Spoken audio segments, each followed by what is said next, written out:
Hello everyone, welcome to WiFi studio civil e-learning. आज के महत्वपूर्ण करंट अफेयर देखेंगे। उसके साथ साथ ही 4 और 5 तारीख के भी करंट अफेयर इस वीडियो में देखेंगे। जो भी चैनल पर नए, चैनल को सब्सक्राइब कर दें, बेल आइकन को प्रेस कर दें, वीडियो को लास्ट तक जरूर देखें। पहला करंट अफेयर है, हाल ही में किस देश ने दुनिया का पहला पृथ्वी विज्ञान उपग्रह लॉन्च किया है? तो यह देश है चाइना। चाइना ने देश जो चाइना है, दुनिया का पहला पृथ्वी विज्ञान उपग्रह लॉन्च किया है। गुआंगमो नामक उपग्रह को लॉन्च मार्च 6 वाहक रॉकेट द्वारा लॉन्च किया गया। उपग्रह HDGS-81 विश्व का पहला अंतरिक्ष विज्ञान उपग्रह है जो सतत विकास के लिए संयुक्त राष्ट्र 2030 एजेंडा की सेवा के लिए समर्पित है। नेक्स्ट करंट अफेयर है, हाल ही में पुस्तक मॉडर्न इंडिया का विमोचन किसने किया है? तो इस पुस्तक का विमोचन किया है हरियाणा के मुख्यमंत्री मनोहर लाल खट्टर ने। मनोहर लाल खट्टर ने मॉडर्न इंडिया पुस्तक का विमोचन किया है। इस पुस्तक को पूनम दलाल दहिया द्वारा लिखा गया है। ये पुस्तक आधुनिक भारत के इतिहास पर व्यापक जानकारी प्रदान करती है।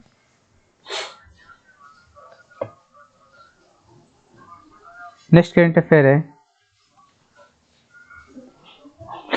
हाल ही में वन ग्लोबल वियतनाम शिखर सम्मेलन की मेजबानी किस देश ने की है? तो हाल ही में वन ग्लोबल वियतनाम शिखर सम्मेलन की मेजबानी की है फ्रांस ने। 4 से 5 नवंबर 2021 को इस शिखर सम्मेलन का आयोजन किया गया था। इसका उद्देश्य आने वाले दशकों में वियतनाम और व्यापक विश्व के प्रतिभा, रचनात्मक विचारों और सतत विकास नीतियों को जोड़ना है। यह कार्यक्रम टैलेंट, इनोवेशन, सस्टेनेबिलिटी यानी TIS के विषय के तहत संचालित किया गया था और वियतनामी वैज्ञानिकों और विशेषज्ञों के संघ द्वारा आयोजित किया गया था। नेक्स्ट करंट अफेयर है, हाल ही में बिग बैश लीग BBL में खेलने वाले पहले भारतीय खिलाड़ी कौन बन गए हैं? तो ये भारतीय खिलाड़ी हैं उन्मुख चंद। उन्मुख चंद ऑस्ट्रेलिया की बिग बी लीग यानी BBL में खेलने वाले पहले भारतीय खिलाड़ी बन गए हैं, जिसने 2018-19 चैंपियन मेलबर्न रेनेगेड्स ने 4 नवंबर 2021 को उन्हें साइन करने की घोषणा की। भारत के पूर्व अंडर 19 कप्तान ने अगस्त 2021 में भारतीय क्रिकेट से संन्यास ले लिया था और तब से USA में लीग क्रिकेट खेल चुके हैं। नेक्स्ट करंट अफेयर है, विश्व सुनामी जागरूकता दिवस कब मनाया जाता है? तो विश्व सुनामी जागरूकता दिवस हर साल 5 नवंबर को मनाया जाता है। इसका उद्देश्य घातक प्राकृतिक आपदा के बारे में जागरूकता फैलाना है, जिसमें 2,60,000 से अधिक लोगों की जान गई थी। सुनामी विशाल तरंगों की एक श्रृंखला है जो एक पानी के नीचे की गड़बड़ियों से उत्पन्न होती है, जो आमतौर पर भूकंप से जुड़ी होती है। संयुक्त राष्ट्र के अनुसार अब तक सबसे भयानक सुनामी दिसंबर 2004 में हिंद महासागर में आई थी। नेक्स्ट करंट अफेयर है, हाल ही में किस देश ने अमेरिका की मर्क एंड कंपनी इंक और रिजबैक कंपनी द्वारा विकसित एक कोविड-19 गोली को मंजूरी दी है? तो ये देश है ब्रिटेन। ब्रिटेन ने अमेरिका की कंपनी है मर्क और रिजबैक दोनों ने संयुक्त रूप से एक कोविड-19 एंटीवायरल गोली विकसित की है, जिसको ब्रिटेन ने मंजूरी दे दी है। नेक्स्ट करंट अफेयर है, हाल ही में पुरुषों की बॉक्सिंग विश्व चैंपियनशिप में आकाश कुमार ने कौन सा पदक जीता है? तो ये जीते हैं कांस्य पदक। आकाश कांस्य पदक प्राप्त करने वाले केवल 7वें भारतीय पहले मुक्केबाज बन गए हैं। उन्हें $25,000 का पुरस्कार राशि भी जीती। भारत के पिछले पदक विजेता विजेंद्र कुमार कांस्य जो 2009 में जीते थे, विकास कृष्ण जो कि कांस्य 2011 में जीते थे, थापा जो कि कांस्य 2015 में जीते थे, गौरव बी धुड़ी जो कि कांस्य 2017 में, पंघाल जो कि रजत 2019 में और कौशिक जो कि कांस्य जीते थे 2019 में। नेक्स्ट करंट अफेयर है, एक स्वास्थ्य दिवस कब मनाया जाता है? तो हर साल एक स्वास्थ्य दिवस 3 नवंबर को मनाया जाता है। 3 नवंबर 2021 को छठा वार्षिक एक स्वास्थ्य दिवस के रूप में चिन्हित किया गया है। यह एक वैश्विक अभियान है जो मानव पशु पर्यावरण इंटरफेस पर साझा स्वास्थ्य खतरों को दूर करने के लिए एक स्वास्थ्य दृष्टिकोण की आवश्यकता का जश्न मनाता है। और स्मरण करता है। इस दिवस की शुरुआत 2016 में the one health commission, the one health platform and the one health initiative team द्वारा की गई थी। नेक्स्ट करंट अफेयर है, हाल ही में भारत और किस देश ने सौर ऊर्जा ग्रिड का अंतर्राष्ट्रीय नेटवर्क लॉन्च किया है?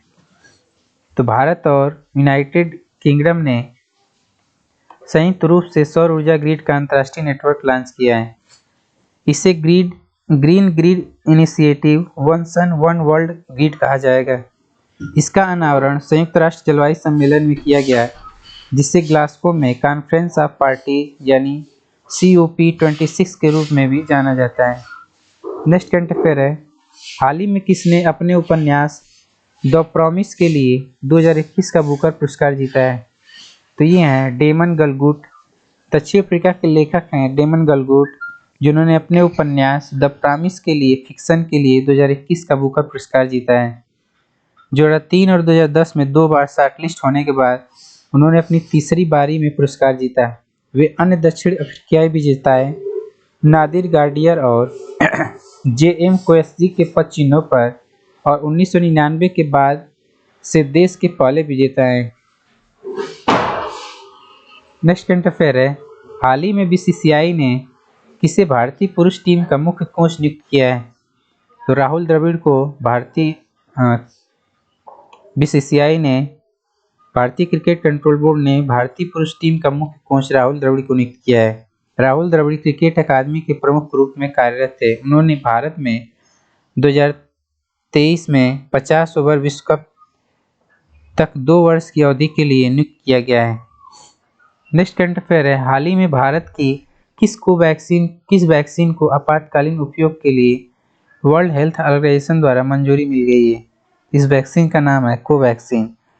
इस निर्णय से अंतर्राष्ट्रीय यात्रा और स्वदेशी वैक्सीन के निर्यात में आसानी होगी। कोवैक्सीन SARS-CoV-2 के खिलाफ एक संपूर्ण विषाणु निष्क्रिय टीका है, जिसे भारतीय चिकित्सा अनुसंधान परिषद और national institute of virology Pune के साथ साझेदारी में विकसित किया गया है। नेक्स्ट करंट अफेयर है, हाल ही में हंगरी में भारत का राजदूत किसे नियुक्त किया गया है? तो हंगरी में भारत का राजदूत नियुक्त किया गया है पार्थ सतपथी को। वरिष्ठ राजनयिक पार्थ सतपथी को हंगरी में भारत का राजदूत नियुक्त किया गया है। वे भारतीय विदेश सेवा के 1990 बैच के अधिकारी हैं और वर्तमान में यूक्रेन में भारत के राजदूत हैं। संजय भट्टाचार्य 1987 बैच के भारतीय विदेश सेवा अधिकारी, वर्तमान में मंत्रालय में सचिव हैं, को स्विट्जरलैंड में भारत के अगले राजदूत के रूप में नियुक्त किया गया है। नेक्स्ट जो करंट अफेयर है इससे रिलेटेड है, संजय भट्टाचार्य को हाल ही में किस देश में भारत के अगले राजदूत के रूप में नियुक्त किया गया है? तो ये देश है स्विट्जरलैंड। स्विट्जरलैंड में जो संजय भट्टाचार्य हैं उन्हें भारत के अगले राजदूत के रूप में नियुक्त किया गया है। नेक्स्ट है, हाल ही में एस्टोनिया में भारत के अगले राजदूत के रूप में किसे नियुक्त किया गया है? तो एस्टोनिया में भारत के अगले राजदूत होंगे अजनीश कुमार। 1996 बैच के IFS अधिकारी वर्तमान में ब्रुनेई दारुसलाम में भारत के उच्चायुक्त के रूप में कार्यरत हैं। एस्टोनिया में अपने आप में कोई भारतीय दूतावास नहीं था और फिनलैंड से मान्यता प्राप्त की थी। अब एस्टोनिया गणराज्य की राजधानी तेलिन में एस्टोनिया का भारत का राजदूत होगा। नेक्स्ट करंट अफेयर है, हाल ही में किस देश ने देशव्यापी आपातकाल की घोषणा की है? तो इथोपिया देश ने हाल ही में देशव्यापी आपातकालीन की घोषणा की है।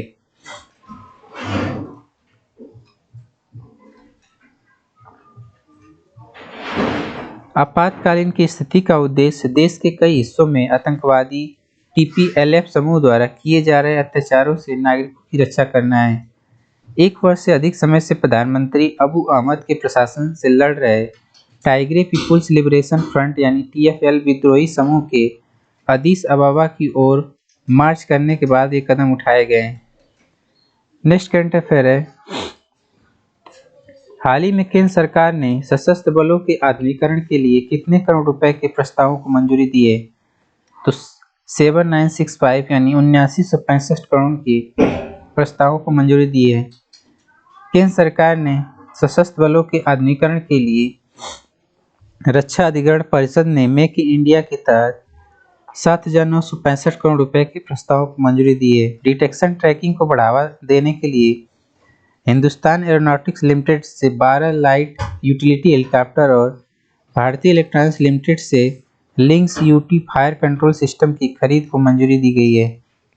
हिंदुस्तान एरोनॉटिक्स लिमिटेड की ओर से डोर्नियर एयरक्राफ्ट के मिड लाइफ अपग्रेडेशन को भी मंजूरी दे दी गई है। नेक्स्ट करंट अफेयर है, हाल ही में गो टू विलेज 2.0 की शुरुआत किस राज्य सरकार द्वारा किया गया है? तो ये राज्य सरकार है मणिपुर। इसने राज्य में शासन को लोगों तक पहुंचाने और समावेशी विकास लाने की पहल को पुनर्जीवित किया गया है। कार्यक्रम के दौरान मुख्यमंत्री बीरेंद्र सिंह ने सीएम ई सपोर्ट योजना, मणिपुर स्टार्टअप योजना, प्रधानमंत्री उज्ज्वला योजना सहित विभिन्न योजनाओं के तहत सहायता वितरित की है। नेक्स्ट है, हाल ही में किसने विश्व बधिर जूडो चैंपियनशिप में पहला स्थान प्राप्त किया है?